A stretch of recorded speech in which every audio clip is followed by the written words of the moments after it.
So Coco is the newest animated movie brought to us by Disney and Pixar. That right there was all I needed to know to be excited for this movie, and that's all you should need to know to be excited for this movie. Because I think it's safe to say that every animated movie that Disney and Pixar have given us, with the exception of the Cars trilogy and Brave in my opinion, are animated masterworks. They set the standard for what animated movies should be. Great films for kids and adults. Themes that kids will understand, themes that adults will understand because, you know, they're older and they're more mature, you know, for the most part. That when kids rewatch those movies as they get older and, you know, learn a little bit more, grow a little bit more, they see, oh my gosh, that's so smart. Now I understand it more. Now I love it more. And with Cars 3 being the other Pixar movie that came out this year, which, I really wasn't a big fan of, I was hoping that Coco could be the prime example to what a Pixar movie should be like. And thank you God, it is. This movie is really awesome. Coco essentially revolves around this 12-year-old boy named Miguel. His lifelong dream is to be a musician, and he has everything he needs to do that. You know, he has the talent. Dude's an amazing singer and a great guitar player. The problem is, music is completely banned in his family, and that is because his great-great-grandfather was a musician who was married to, obviously, his great-great-grandmother. They had a daughter who was his great-grandmother named Coco, and one day he went off to pursue music and he never came back. As a result, his wife now just feels abandoned, felt like, you know, he chose music over family, and as a result she just banned music throughout the family's generations. And since then, Miguel's family has stood by that rule. His grandmother is especially strict with it. She's very strict with Miguel, really being in his face like, no music is allowed in this household. I don't care if you want to be a musician. That's not gonna happen. You will pursue the career of shoemaking that is now in this family. Which you really feel for Miguel. I mean, he doesn't want the shitty life that is a shoemaker to await him. He wants to be a musician. I'm sorry to anyone who happens to make shoes that watches this video.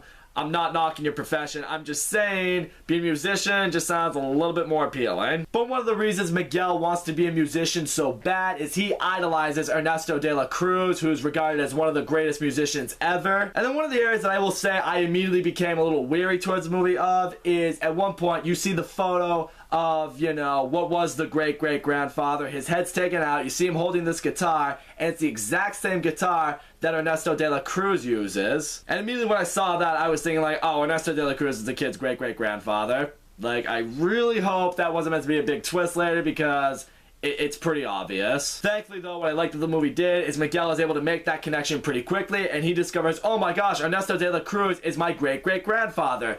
Music is in my blood. I have to be a musician. And he tries telling that to his family. He tries to convince them to let him perform in this talent show that's coming up on the Day of the Dead. But you know, his grandmother, she gets very mad at him. She breaks his guitar, and of course Miguel just runs off angry because he doesn't understand. He just doesn't get it. He's angry that his family's trying to hold him back. And this was an area of the movie that I loved seeing because it's something that's completely relatable for just about everybody. At one point or another, a kid, a family member, somebody has sat down and they've just wondered what's wrong with their family. You know, why they might feel their family's holding them back, why they feel their family has these absurd, ridiculous rules that no other family would have. The movie does a great job at professing that part of what makes a family is the flaws that exist in a family. Every family is flawed. Don't get me wrong, I love my family to death, but they are not perfect, let me tell you that right now. But Miguel really wants to get into this talent show. He really wants to prove himself, so he tries to steal De La Cruz's guitar, takes one little strum of it, and then out of nowhere, he discovers that no one in the living world can see him.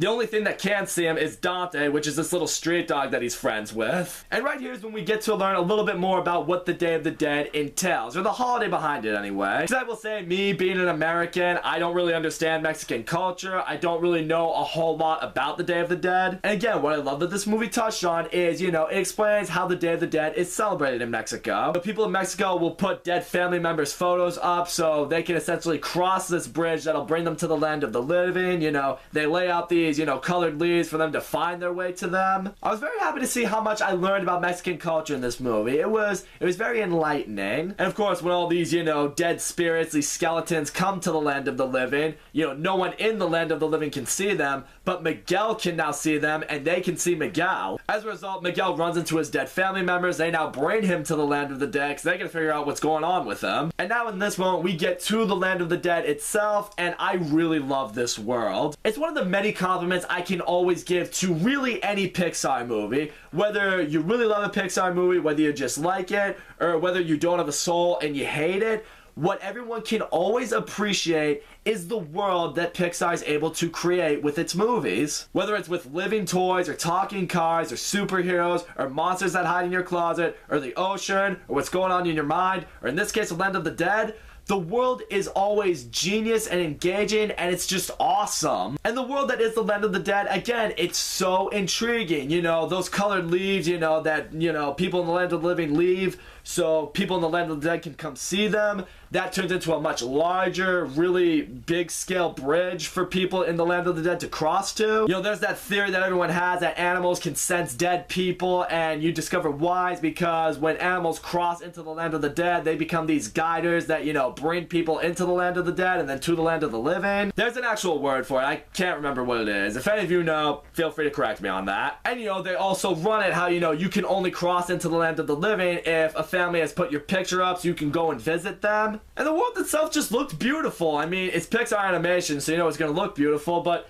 it stands out here. So anyways, now that Miguel is in the Land of the Dead, his dead family members, they bring him to meet his great-great-grandmother so she can give him her blessing to return to the Land of the Living, because they soon discover that if Miguel does not return to the Land of the Living by sunrise, he will become one of the dead. So, you know, he meets his great-great-grandmother. She's prepared to give him her blessings if, when he returns to the Land of the Living, he gives up music forever. But of course, Miguel doesn't want to do that. He wants to pursue music. He doesn't want to give up his dream. So he gets the brilliant idea of, hey, you know what? I'm gonna go find Ernesto de la Cruz in the Land of the Dead. I'll explain to him that I'm his great-great-grandson. He will give me his blessings, and I will be able to return to the Land of the Living and still pursue music. So on the way, he meets up with this other dead guy named Hector. Hector's trying to get back into the Land of the Living, but he can't because nobody put his picture up. And of course, when you first meet Hector, he comes off as a little bit of a con artist. You know, he tries various disguises to try to get himself in. He tries to sneak into the Land of the Living on multiple occasions. And of course, at first, when he runs into Miguel, he tells him, it's like, hey, you're looking for Ernesto de la Cruz? Oh, I'm friends with him. I can get you to meet him. In fact, how about after I introduce you to him and then he gives you his blessings to return home,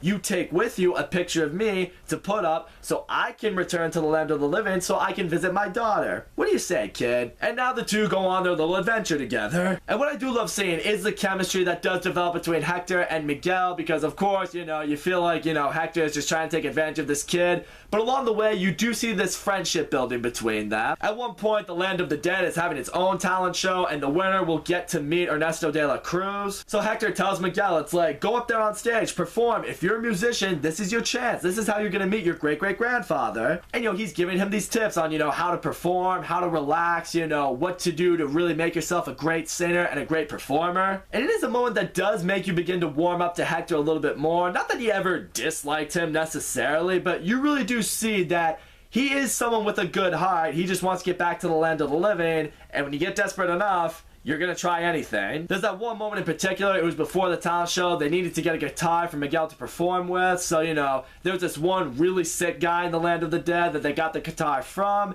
and just after Hector performs a song for him, the guy just disappears and floats away. It's in this moment Hector explains to Miguel, it's like, when you're in the Land of the Dead, after you've died, if you are forgotten, you cease to exist. You just disappear and you float away into nothing.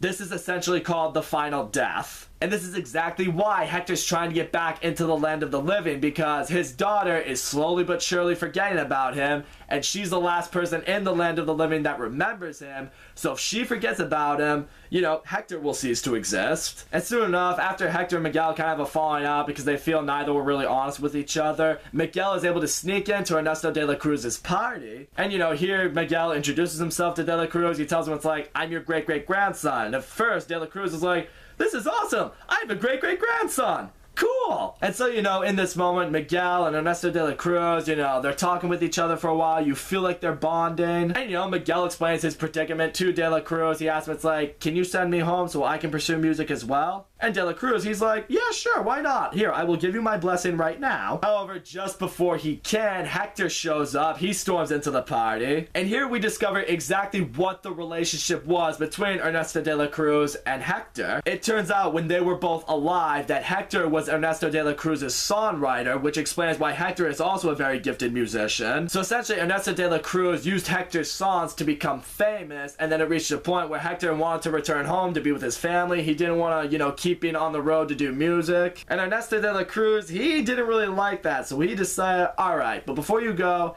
have one last toast and drink with me, my friend. And it turns out De La Cruz poisoned Hector, which killed Hector. Then Ernesto de la Cruz took Hector's music as his own, and that's essentially what made De La Cruz the famous musician that he was. So with that, De La Cruz throws Hector into this pit, and then he's also thinking, you know what, Miguel, I don't want to send you home and have everyone know that I'm a liar and a murderer, so I'm going to throw you in that pit as well. And it's in that moment you see right there, it's like, wow, Ernesto de la Cruz really is a dick. You could see why the family wanted to forget about him. But as they're in the pit, Hector, he starts getting weaker and weaker. He feels like he's going to fade away soon. And he tells Miguel, it's like, my daughter, she's forgetting me. She'll never remember me. My Coco's going to forget me. As the second Miguel hears the name Coco, and we hear the name Coco, it's like, wait a minute, what? And this is when you realize the movie just threw you with this huge curveball, like, oh my gosh, Hector is Miguel's actual great-great-grandfather, not Ernesto de la Cruz. I love so much when movies do that, have you thinking something for a very long time, and then boom, out of nowhere, they hit you something that you never would have expected. It's at this point Miguel realizes, it's like, Hector, you were trying to return home to my family. You didn't abandon them. He poisoned you, and that's why you never came back. Eventually, Miguel's family, which includes his great-great-grandmother, they all find him, and it's here Miguel explains what really happened, which begins to get them to understand a little bit more to why Hector obviously never came back. But it's also right here, before Miguel can be sent back to the land of the living, he's thinking to himself, I can't let my grandmother Coco forget about Hector. I can get his photo back from De La Cruz. So they infiltrate one of De La Cruz's concerts. They try to get the photo back, but De La Cruz is still being a dick and he's not going to give it to them. Eventually, during this scuffle, Miguel loses the photo. And it's also right here, Ernesto De La Cruz reveals to them that he intends to kill Miguel, throw him over this edge so, no one will know about his true, past, what he did, how he became famous, what he's really about. What sucks for him, though, is one of the family members just aimed the camera on him, so now everyone sees who he truly is as a person, so now all his fans hate him, they all see him as a fraud. And now at this point, with the photo gone, Miguel may not have any way to really get Coco to remember Hector, but now the sun is just about to come up. If he is not sent back to the land of the living, he's gonna become one of the dead now. So with that, his great-great-grandmother sent him back with no conditions. He's now allowed to pursue music because she now knows the truth. Except this time, once Miguel gets back to the land of the living, he goes to his grandmother Coco and he starts playing for her a song. The song is called Remember Me. It's a song that I guess Hector specifically wrote for Coco when she was still a very little girl. And in this moment, the family sees Miguel playing. At first they want to stop him, but then they hear how beautiful it is. You see the emotion in Miguel. He's crying, he's doing everything he can to get Coco to remember. And then eventually Coco, even though she's as old as she is, even though she appears as senile as she is,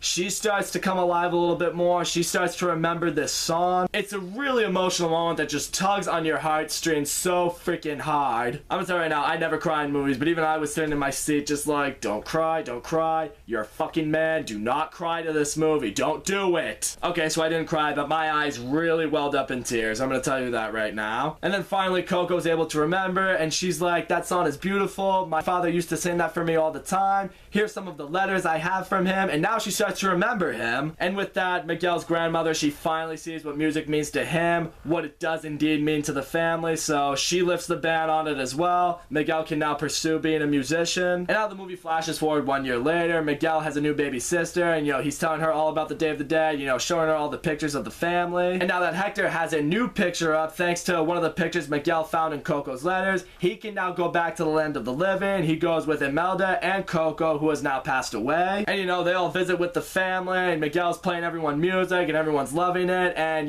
they can't see Hector, but you see that Hector has joined in with him, which is a really nice moment. And then the movie ends with Miguel just performing for his family as the great musician he has become. So all in all, Coco was everything you could want in a Pixar movie. The voice acting in this movie is great. Anthony Gonzalez, the kid who voices Miguel, he does a great job in this movie. I don't know him from anything else, but I could see him kind of being like Ali Cravalho from Moana, where that's kind of like their first movie ever. but I feel like we're gonna see and hear more of him, just like we will with her. The animation is beautiful. The world that is the Land of the Dead is so intriguing, so cool, and it's brilliant. All the characters were just awesome. Hector and Miguel, I loved seeing the chemistry and the relationship that develops between those two. Dante was a great little comic relief dog to have in this movie. I liked seeing him throughout this. He made me laugh on more than a few occasions. I like that this movie touched on this Mexican culture that maybe a lot of Americans like myself don't really know much about, and now we know more about it. The music in this movie is awesome between the score and the songs that were written for the movie. The movie has a lot of heart, a lot of emotions, definitely going to be some moments that will have everyone tearing up. And above all, it has such a great lesson that your family may not be perfect, but no matter what, they're always your family. They will always be your family,